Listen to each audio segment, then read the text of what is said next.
ট্রেনের সিঙ্গারা আর অফিসারের সন্দেহ। ঢাকার কমলাপুর স্টেশন। দুপুরবেলা। প্ল্যাটফর্মে মানুষের ভিড়। গরমের চাপে সবাই একটু ক্লান্ত। দূরে শীষ বাজিয়ে একটা মেল ট্রেন আসছে। ট্রেন থামতেই যাত্রীদের মধ্যে দিয়ে ঢুকে পড়ল এক লোক। মাথায় গামছা, হাতে বড় একটা টিনের বাক্স, মুখে হাসি লেগে আছে। সে চিৎকার করে ডাকছে, গরম গরম সিঙ্গারা, মাত্র 10 টাকা। এই সময় ট্রেনের ভেতরের কামরায় বসেছিলেন পুলিশ অফিসার রাহাত স্যার। সাদা শার্ট, কাঁধে ব্যাজ, চোখে তীক্ষ্ণ দৃষ্টি।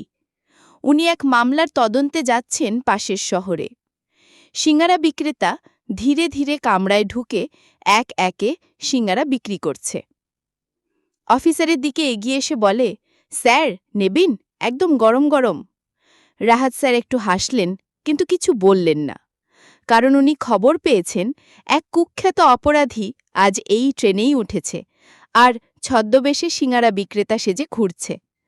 অপরাধীর কাছে থাকবে একটি গুরুত্বপূর্ণ চাবি, যা পুরো মামলার ক্লু। হঠাৎ অফিসারের চোখ পড়ল সিঙ্গারা বিক্রেতার হাতের আঙুলে অদ্ভুত এক রূপার আংটি, ঠিক মামলার রিপোর্টে বর্ণনা করা আংটির মতো। তিনি ধীরে ধীরে পকেট থেকে টাকা বের করে বললেন, দাও 2টা সিঙ্গারা। সিঙ্গারা নিতে গিয়ে অফিসার তার হাত চেপে ধরলেন আর ধীরে ধীরে ফিসফিস করে বললেন, তুমি জানো আমি কে?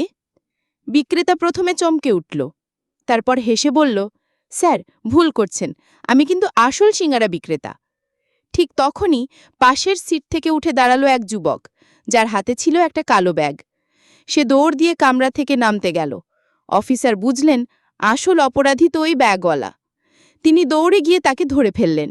ব্যাগ খুলে দেখা গেল ভেতরে ছিল সেই চাবি আর চুরি করার নগদ টাকা।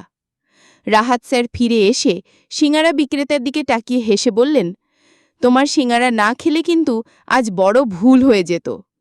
বিক্রেতা মুচকি হেসে বলল, স্যার সিঙ্গারা শুধু পেট ভরে না, মাঝে মাঝে রহস্যও ফাঁস করে দেয়।